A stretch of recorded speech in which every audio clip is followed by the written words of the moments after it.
पनौती बहू।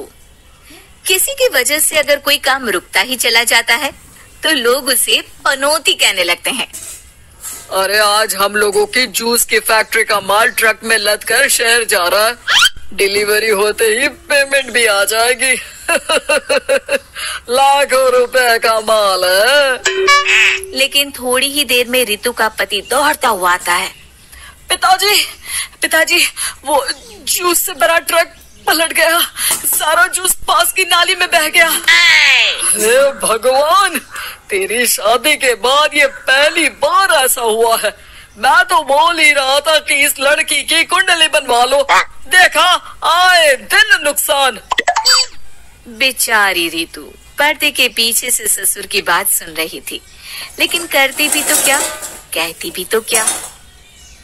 अरे रितु, क्यों उदास होती हो? मुझे भरोसा है तुम ही मेरे घर की लक्ष्मी हो। अरे मेरे पैर में चोट लग गई है रितु, जरा चल डॉक्टर को दिखाते हैं।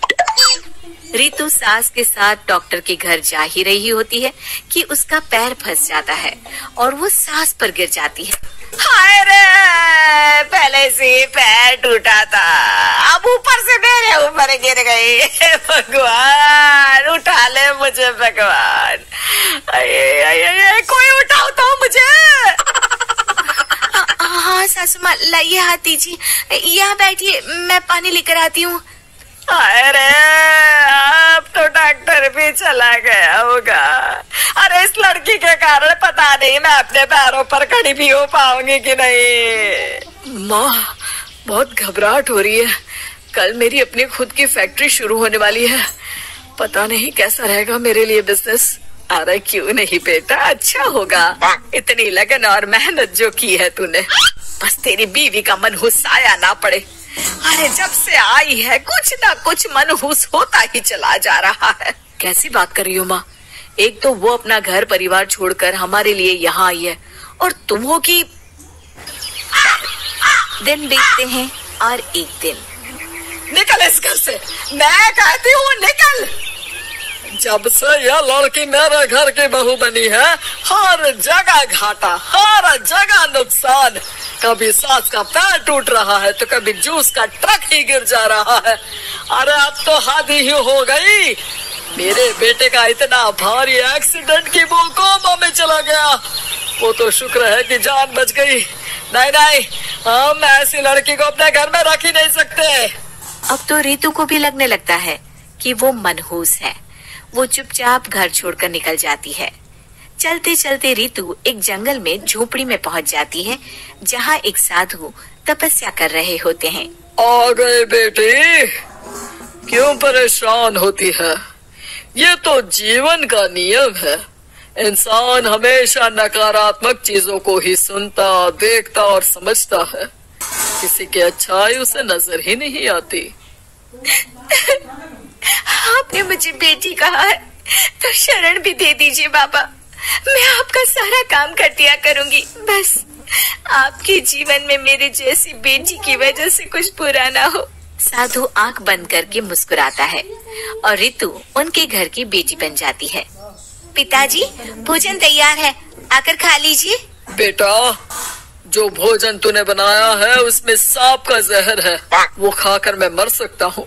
नहीं पिताजी, खाना तो मैंने अपनी आंखों के सामने बनाया है, यहाँ तो कोई सांप आया ही नहीं। ठीक है, फिर ला मैं खा लेता हूँ। साधु खाना खाने जाता ही है कि खाना रितु के हाथ से गिर जाता है और वो खाना बिल्ली खा जाती है। बिल्ली उस खाने को खाती ही मर जाती है। नहीं पिताजी, मैंने खाने में जहर नहीं मिलाया। मुझे इस बात का पता नहीं पिताजी। मैं ये बात जानता हूँ, खाने में जहर का मिलना और इस खाने का गिरना ये तो पहले से ही तय था। इसमें तुमने कुछ नहीं किया है बेटी। रितु समझ नहीं पाती कि क्या हो रहा है। वो रोने लगती है और साधु को अपनी सारी कहानी सुना देती है कि कैसे उसके ससुराल वालों ने उसे पनौती मान लिया था। साधु मुस्कुराकर कहता है, बेटी क्या चाहती हो तुम? क्या तुम जीवन भर यहाँ रहना चाहती हो या फिर अपने ससुराल जाना चाहती हो? पिताजी, मैं ससुराल जाना चाहती हूँ क्योंकि वहाँ मेरी जरूरत है। मैं चाहती हूँ कि मेरे ससुराल वाले मुझे पनौती यानी कि मनहूस ना समझे। उन लोगों को पता चले कि मैं उन लोगों का भला ही चाहती हूँ। ठीक है बेटा, ऐसा ही होगा। तो कल मेरे साथ चलना। दोनों अगले दिन रितु के ससुराल जाते हैं, जहाँ साधु के साथ रितु को देखकर सास कहती है, अरे वाह रे करम चली, हम लोगों के घर में तूफान लाकर चैन ना मिला तुझे। जब जादू टोटका करने के लिए ये बाबा बाबा बुलाकर किसी को लेकर आई है। नाना माँ जी, ये तो मेरे धर्म के पिताजी हैं। मुझे ससुराल वापस छोड़ने आए हैं। ये तो बस पिता का धर्म निभा रहे हैं, इन्हें कुछ मत कहिए। वाह जी वाह, 4 महीने बाद आज ही अपने पैरों पर खड़ा हुआ हूँ और ये मनहूस फिर से आ गई। इस बार क्या जान लेके जाएगी? अरे मेरी भी सिर्फ टांग में फ्रैक्चर था, अब ये आ गई है तो पक्का टांग काटनी ही पड़ेगी। हे भगवान, पिछली बार तो जूस का पूरा ट्रक ही पलट गया था, इस बार तो पक्का फैक्ट्री में ताला ही लग जाएगा। रितु के नए साधु पिता सबकी बात गौर से सुन रहे थे। फिर वो बोल पड़ते हैं, मैं आप लोगों को कुछ दिखाना चाहता हूँ। वो साथ में गोला लाए थे। उस गोला में वो सबको कुछ दिखाते हैं। वो दिन दिखाते हैं जब जूस से भरा ट्रक गिरता है। पास के कुछ जानवर उस गिरे जूस को पीते हैं और वहीं मर जाते हैं। देखो, इस जूस में तुम्हारे फैक्ट्री के मैनेजर ने जहर डाला था। अच्छा हुआ वो ट्रक गिरा, वरना पूरा परिवार जीवन भर के लिए जेल में होता। है भगवान, तब तो न जाने कितने लोगों की मौत हो जाती इस जूस को पीकर। शुक्र है भगवान का, अनहोनी से बचा लिया।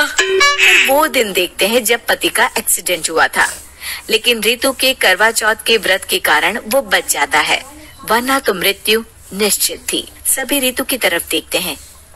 बाबा, मैं तो मनहूस नहीं हूँ।